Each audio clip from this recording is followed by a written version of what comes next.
Welcome again to Wings as Eagles Ministry. We've got a very, very important video for you today.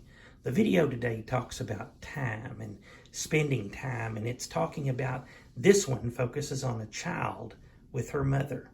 Now, you'll notice the first few pictures you're seeing. The first picture you see is a picture of my daughter and my wife, taken about 12 years ago. Then the second picture you'll see is myself and my daughter, taken on the same day, about 12 years or so ago. And then the third picture is a picture of the three of us current day. Now you're going to see one thing different in that picture, that we've gotten older. Time has changed us. You can see the age in our face, probably with our wrinkles. You can see that my daughter not only is a fine young lady, but you'll see she's even grown taller. So time changes people. And this message, this video today, is about taking advantage of time and not overlooking the little things around you. What I'm going to read to you in a moment talks about someone that was too overtaken with the stress of life that they almost missed out on something very special from one of their special people in their lives, their daughter. You know, sometimes we get too busy today to stop and maybe listen to the rain outside.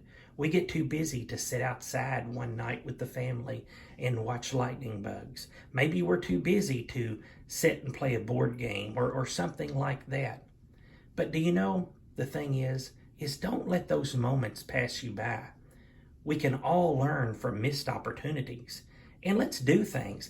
I still enjoy the fact that as a family, my wife and my daughter, many a weekend, will say, hey, let's go eat somewhere.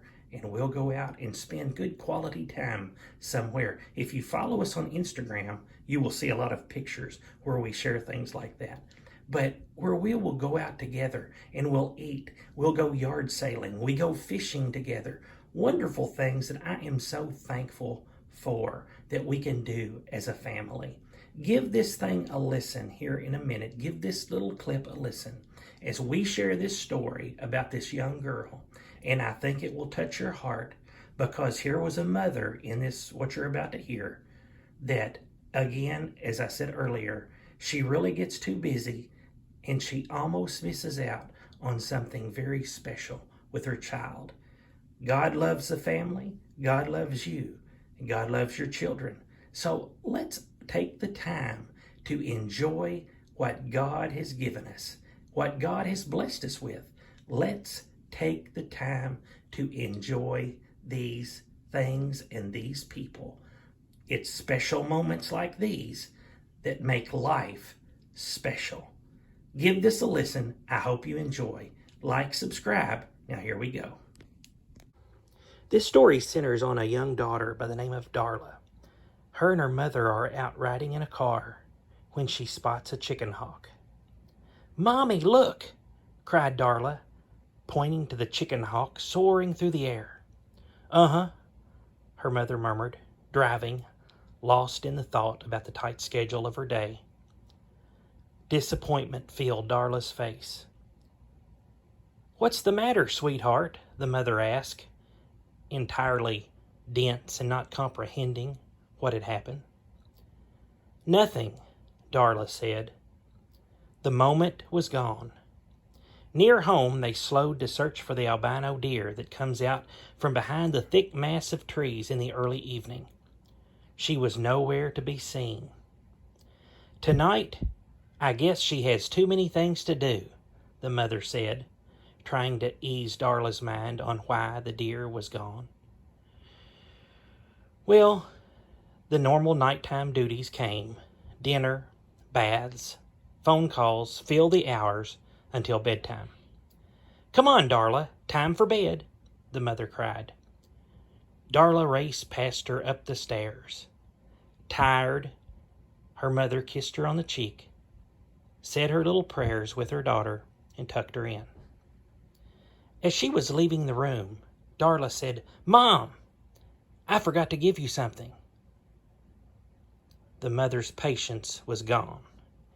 "Give it to me in the morning," she said, as she shook her head. Darla replied, "You won't have time in the morning."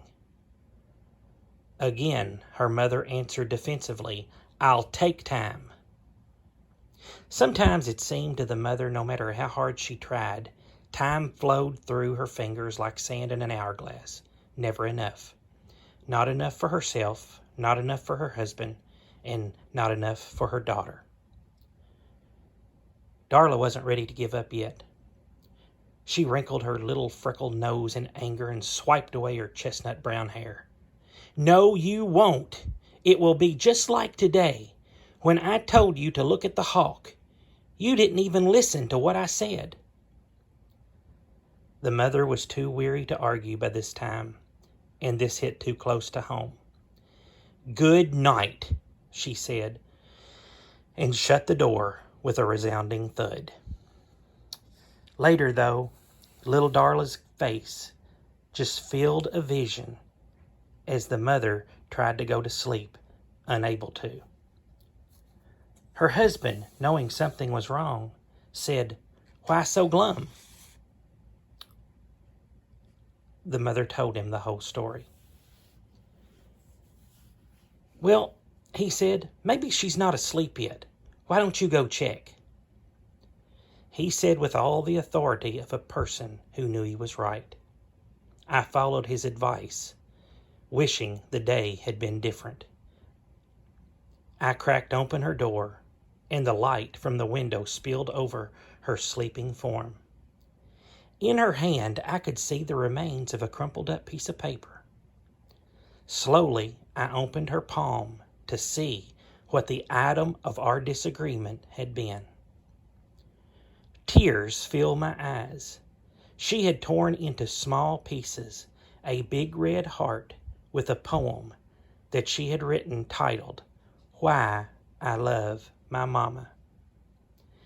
I carefully removed the tattered pieces. Once the puzzle was put back into place, I read what she had written. This is what it said. "Why I love my mother. Although you're busy and you work so hard, you always take time to play. I love you, Mommy, because I am the biggest part of your busy day." These words were an arrow that went straight to the heart of the mother. At 7 years old, this young girl had the wisdom of Solomon. 10 minutes later, the mother was back to the room carrying a tray with 2 cups of hot chocolate and marshmallows and 2 peanut butter and jelly sandwiches. She softly touched her daughter's cheek, and she could feel her heart burst with love. Little Darla's thick, dark lashes lay like fans against her eyelids, and they began to flutter as she began to awaken from a deep, deep sleep. Darla looked at the tray, half asleep and in confusion. "What is that for?" she asked, confused by this late-night intrusion. The mother smiled. "This is for you, because you are the most important part of my busy day." She smiled and sleepily drank half of her cup of hot chocolate. Then she drifted back to sleep, not really understanding how strongly I meant what I had said. What happened earlier this morning was done and gone, but I could start now and take the rest of my life and try to make each and every day as special as I could for Darla. I hope you enjoyed that little story. It's got a powerful, powerful meaning. Let's enjoy the day. Let's enjoy the moment with our children, our parents, our loved ones. God has blessed us with fine people, fine families. Let's enjoy each and every moment with them, because they're what makes our life so wonderful. God bless you. We hope you enjoyed this. Like and subscribe. And catch you on the next video.